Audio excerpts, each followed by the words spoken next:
মাদক ও উগ্রবাদকে না বলি, স্মার্ট বাংলাদেশ বিনির্মাণে ভূমিকা রাখি। এই স্লোগানে কুমিল্লায় মাদক ও উগ্রবাদ প্রতিরোধে অংশীজনের ভূমিকা শীর্ষক আলোচনা সভা অনুষ্ঠিত হয়েছে।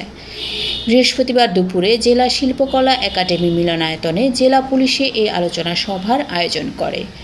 সভায় প্রধান অতিথি হিসেবে উপস্থিত ছিলেন বাংলাদেশ পুলিশ স্পেশাল ব্রাঞ্চের অতিরিক্ত আইজিপি মোহাম্মদ মনিরুল ইসলাম।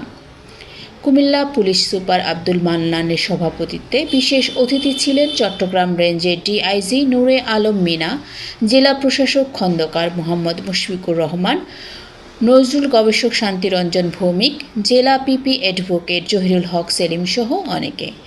এছাড়াও পুলিশের ঊর্ধ্বতন কর্মকর্তা, সরকারি দপ্তরের কর্মকর্তা, ওয়ার্ড কাউন্সিলর, বিভিন্ন স্কুল মাদ্রাসার শিক্ষক, শিক্ষার্থী সহ গণ্যমান্য ব্যক্তিবর্গরা উপস্থিত ছিলেন। এইগুলো গানের প্রতিযোগিতা, কবিতা আবৃত্তি, এগুলোর মাধ্যমে যদি ছাত্রছাত্রীদের ব্যস্ত রাখা যায়, তারা একদিকে তাদের এই যে সৃজনশীল মস্তিষ্ক তৈরি হবে, তাদের যে এই যে চিন্তা করার ক্ষমতা সেটি বৃদ্ধি পাবে, ফলে চাকরি বাকরি পাওয়ার ক্ষেত্রেও কম্পিটিটিভ পরীক্ষাতেও কিন্তু তারা ভালো করবে। তো এইটি যদি আমরা স্কুল, কলেজ, মাদ্রাসাটি আমরা নিশ্চিত করতে পারি, তাহলে দেখা যাবে যে আমাদের ছেলেমেয়েরা উগ্রবাদের দিকে ঝুঁকবে না।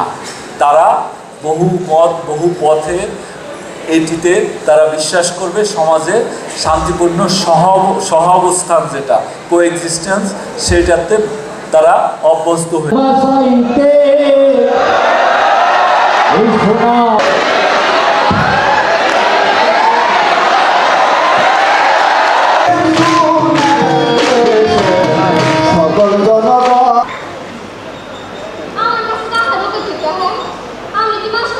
আমরা তাকে স্বাগত জানাচ্ছি এবং তাসফিয়াতের আলোর জন্য সকলের কাছে করতে আশা করছি।